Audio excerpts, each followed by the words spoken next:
What's up, Victorious? It's your man's Legend, the best what if YouTuber on the platform. Yeah, I said it. I'm taking that title low diff. And you already know how we coming. I'm back with another banger. What if Naruto was born early and fell in love with Kushina and Mikoto part 13? Now listen to me real close. We already know we're smashing that 10 light goal easy. That's light work. Why? Because I've got the most consistent community on YouTube. And we're still growing every single drop. No breaks, no fall off. But enough about how goated the community is. You click for the story, you clicked for the heat. So without wasting any more time, run my intro, because we're not about to talk about the fact that I am high off my meds right now.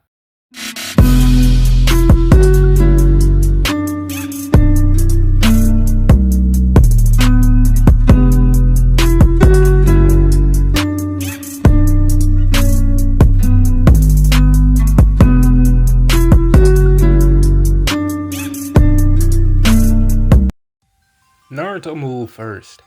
There was no warning, no shout, no flare of chakra, no dramatic pause. One moment he stood there, eyes dull and unreadable. In the next, the ground beneath his feet cracked as he vanished in a burst of speed that bent the air around him. Dust exploded outward from the path as his body blurred forward, closing the distance between himself and Fugaku in less than a heartbeat. Fugaku's instinct screamed. He snapped out of his stunned hesitation just in time, feet sliding back as he planted himself, raising his guard. His Mangekyo Sharingan spun faster, crimson patterns flaring as it desperately tried to keep up with the boy, rushing him like a missile. Too fast. Naruto swung. Fugaku leaned back on reflex, spine arching as the strike cut through the space where his face had been. But as Naruto's hand passed inches from him, something caught in his vision. A brief glint of steel, a flash of silver where there should have been skin. When did he get a kunai? The realization came a fraction of a second too late. Pain exploded across Fugaku's face. He grunted sharply as a blade kissed flesh, slicing a clean, vicious line from his left cheekbone upward toward his brow. The cut stopped just shy of his eye, close enough that warm blood spilled down his face and into his vision, blurring the world in red streaks.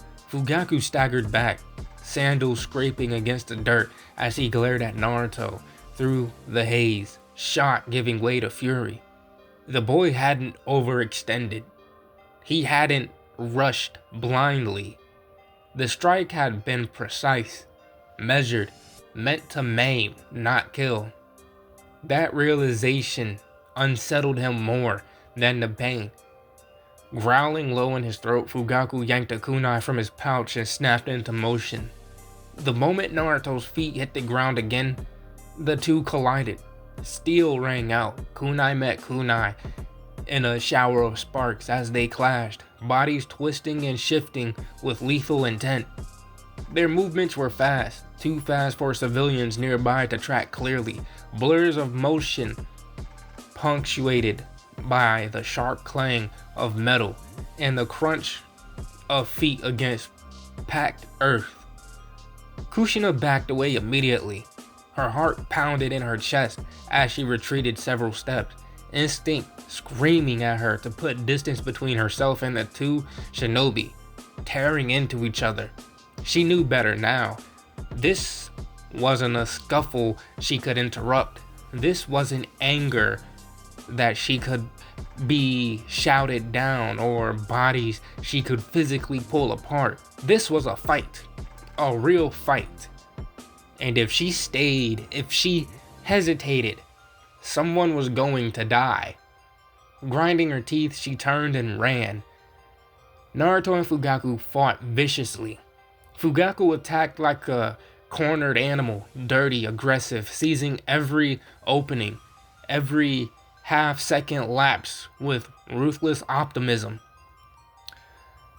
He slashed low, feinted high, kicked dirt, aimed for the throat, the eyes, anywhere that would cripple or kill. His movements were fueled by rage and humiliation, his Mangekyo Sharingan burning as it tracked Naruto's every twitch. Naruto fought like something else entirely. There was no wasted motion in him, no wild swings, no shouting. Every step was placed, every strike calculated.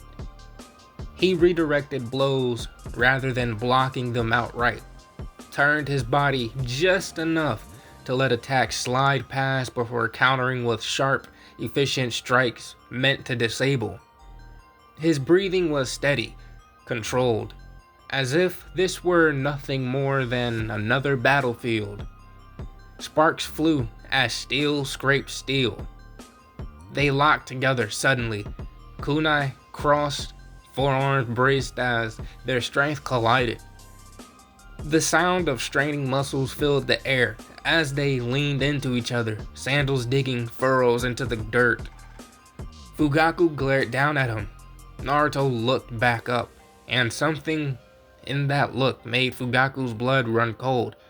There was no rage there, no hatred, no desperation, just focus. A slight knit of the brows, a faint frown, crimson Sharingan spinning slowly and empty, detached eyes, as if Fugaku weren't a man, but an obstacle, something to be removed. "You ruined everything," Fugaku snarled, spit flecking his lips, as he shoved forward with all his strength. Naruto didn't answer.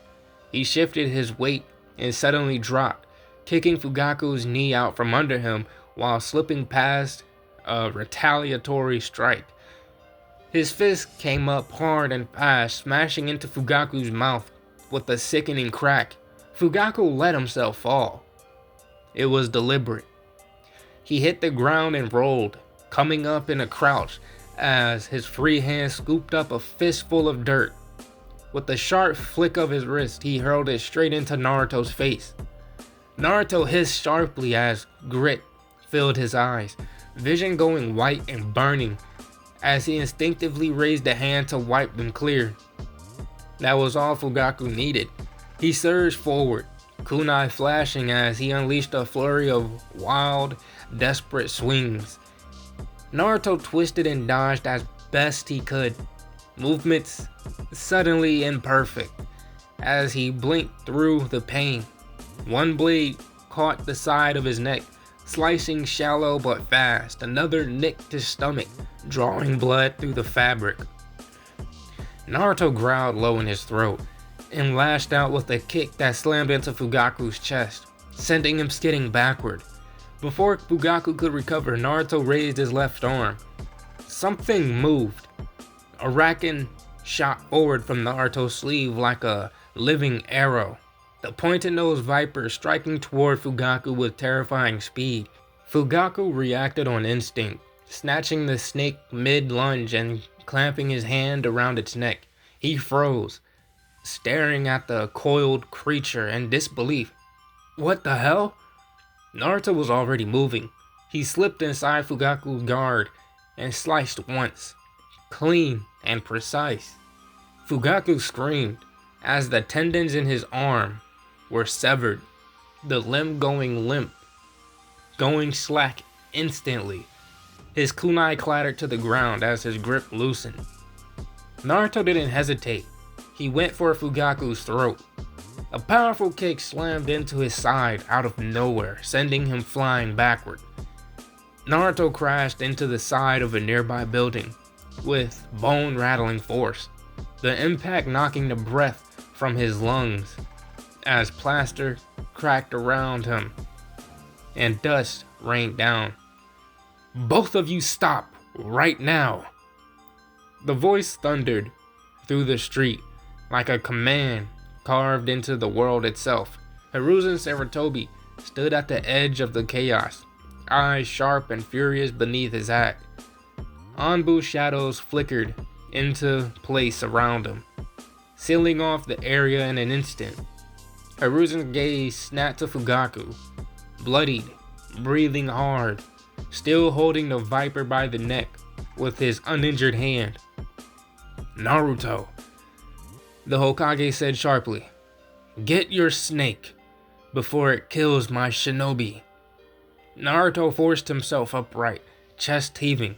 He nodded once. Yes, sir. He retrieved a racken gently, slipping the viper back into his sleeve as if nothing had happened. Hiruzen turned his glare on both of them.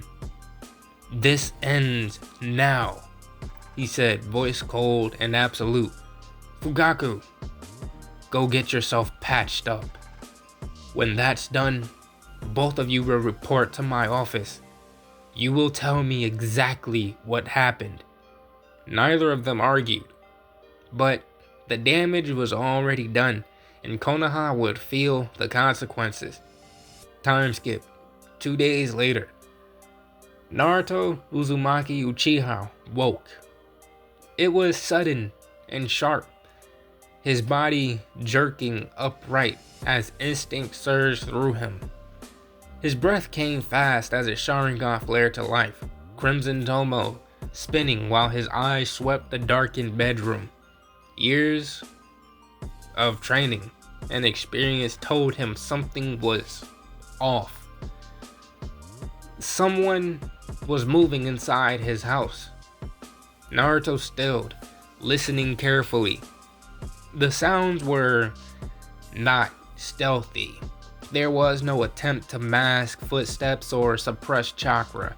Instead, he heard the clink of ceramic, the scrape of metal against a pan, and the low hiss of something cooking. His gaze dropped to the foot of his bed.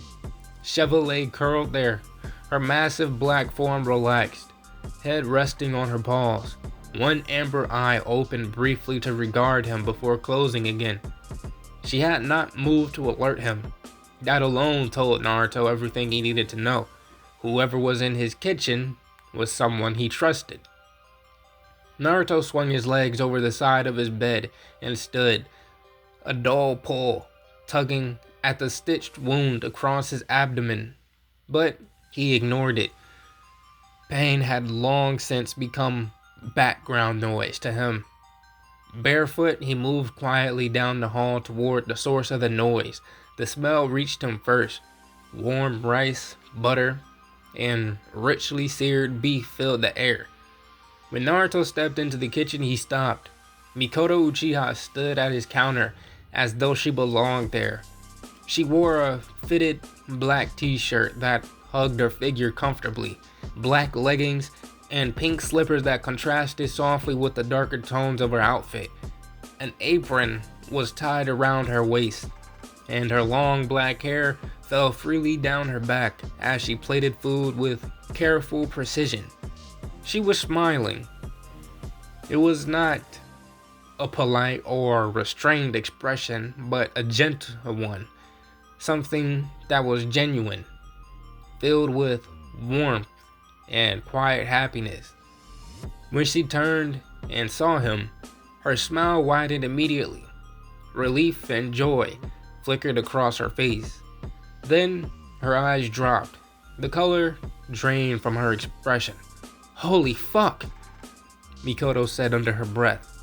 As she rushed forward, she dropped to one knee in front of him, without hesitation, her fingers hovering before him, gently tracing the long, stitched wound just above his navel. The skin around it was swollen and tender. What happened? She asked sharply, her voice tight with anger. Naruto did not flinch or pull away as she touched him. I got into a fight with Fugaku, he said awkwardly, scratching the back of his head. Mikoto's head snapped up instantly. Her Sharingan flared to life, spinning with unmistakable fury. "What?" she demanded. "He did this to you?" Naruto took a step back, raising his hands placatingly. It really isn't that bad. You should have seen what I did to him." Mikoto stood slowly, staring down at him.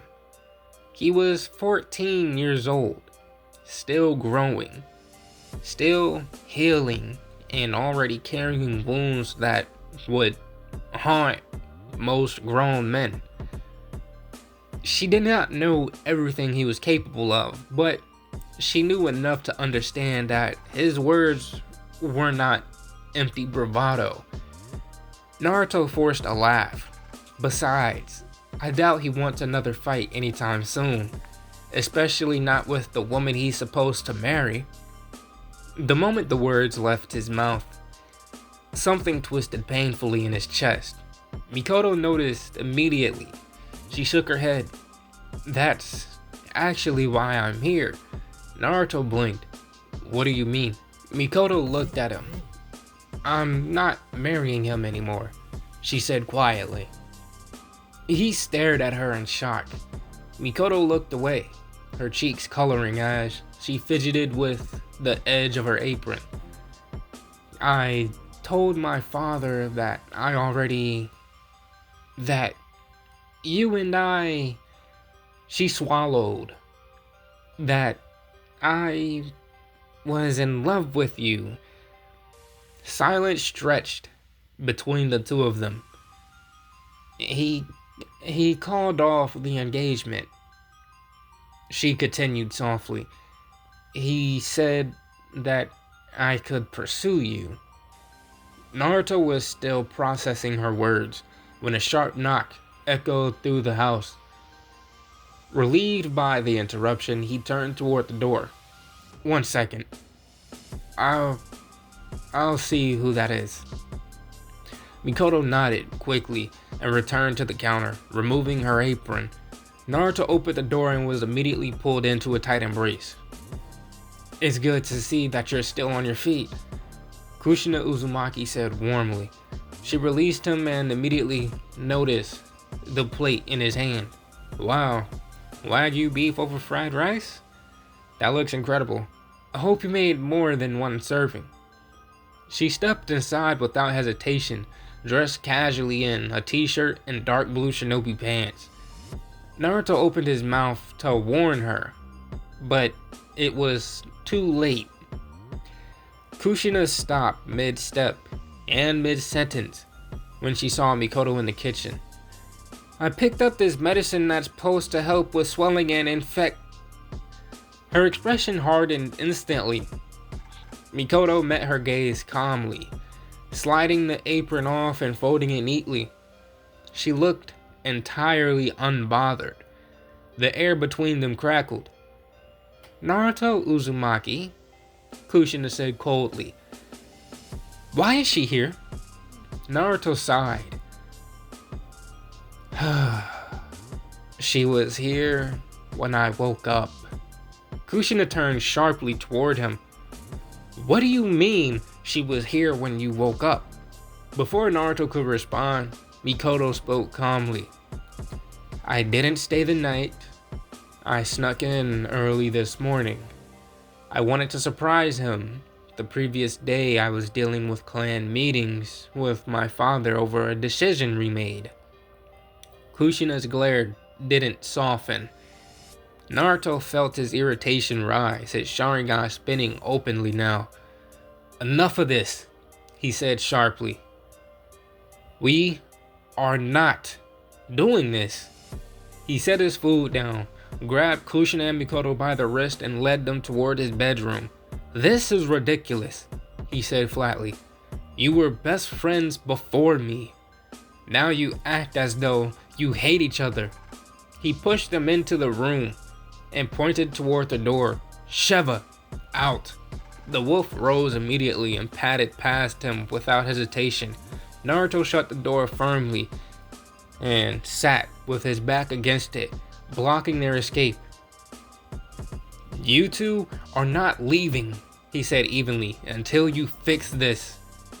Inside the room, Kushina and Mikoto stood frozen. Outside, Naruto closed his eyes and waited. Back inside the room, Mikoto casually sat down on Naruto's bed and leaned back, holding herself up by her elbows. Kushina looked down at Mikoto, mad that she was in this ridiculous situation. She was also wondering why Mikoto wasn't mad or seemed the slightest bit worried. Mikoto was the first to speak as she looked up at the ceiling. You know it's dumb to fight about him, right? Kushina sat next to her. And what makes you say that? Mikoto laid back completely as she stretched out on his bed. It's simple, really. We both made love to him. Did we not? He likes both of us. Does he not? Kushina blushed slightly as she huffed. What's your point? That just means we both want him. Mikoto looked at Kushina. It means he can literally have the both of us because of his heritage. Because Naruto is an Uzumaki male, Hiruzen and the council will eventually put him on the CRA, which stands for Clan Restoration Act, where they want you to have at least 4 wives or something like that. And by the time he's 18, they want him to have at least 2 wives and 1 child. And if he doesn't, then the council will pick 4 different women to marry Naruto. Kushina was stunned. She's never even heard of such a thing.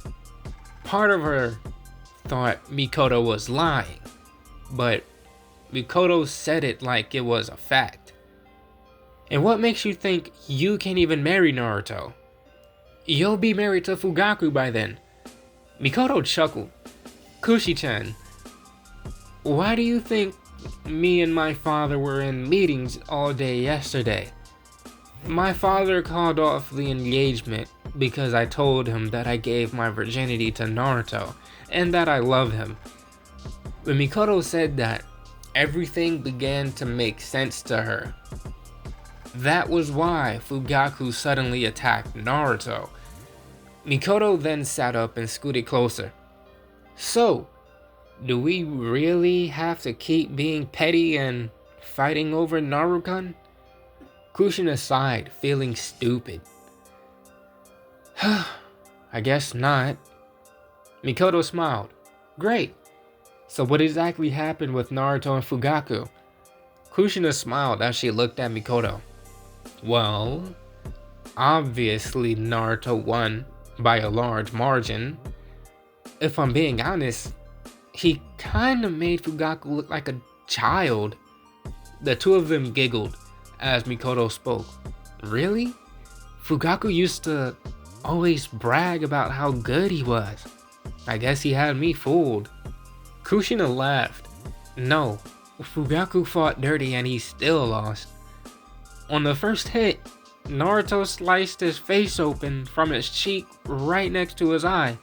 If he were a centimeter to the left, Fugaku would have lost that eye. If I'm being honest, it was kinda scary. Naruto was moving as if he wanted to kill him. And I had to go and get the Hokage. When I came back with the old man, Naruto was on the verge of killing Fugaku.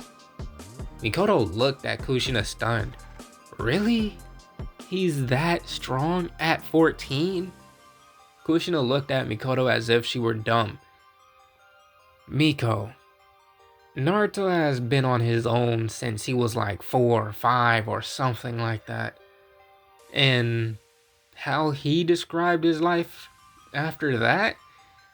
None of the Uzumaki bothered to adopt or even teach him.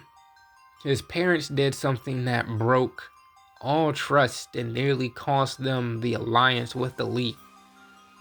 That's why they assassinated both his parents and basically left him to struggle. And because he had no one, his training basically was just him doing immense amounts of push-ups, sit-ups, running for long distances, doing the little bit of taijutsu kata that he learned from his mom, carrying huge rocks, and basically watching the other Uzumaki train. Mikoto was shocked to hear all of that. What could be so bad that it nearly cost a village an alliance with a clan? Kushina continued to speak.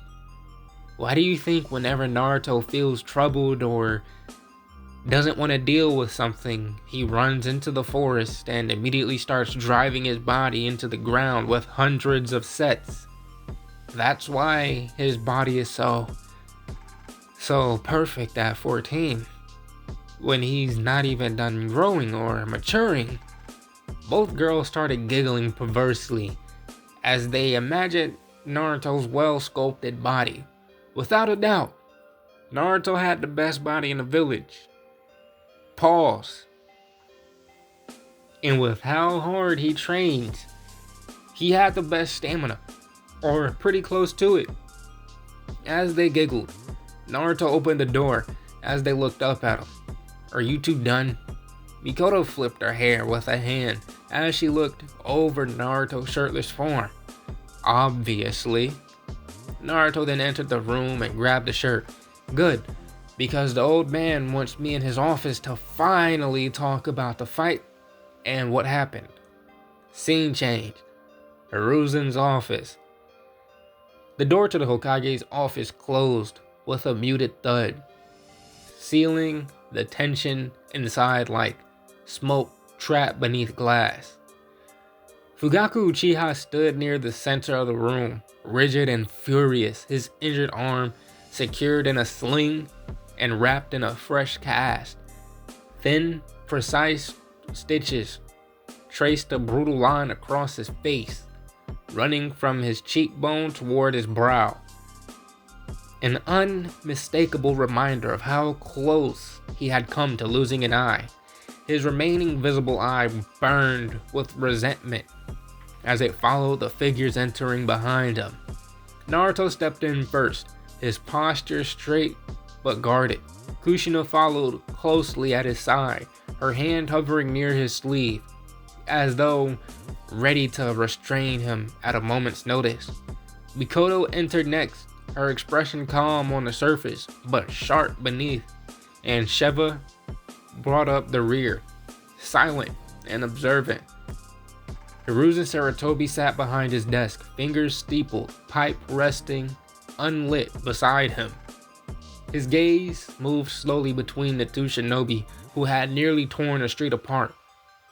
Does anyone, Hiruzen said at last, his voice measured and quiet, want to explain why two of my shinobi were attempting to kill each other in the middle of the village? Fugaku did not hesitate.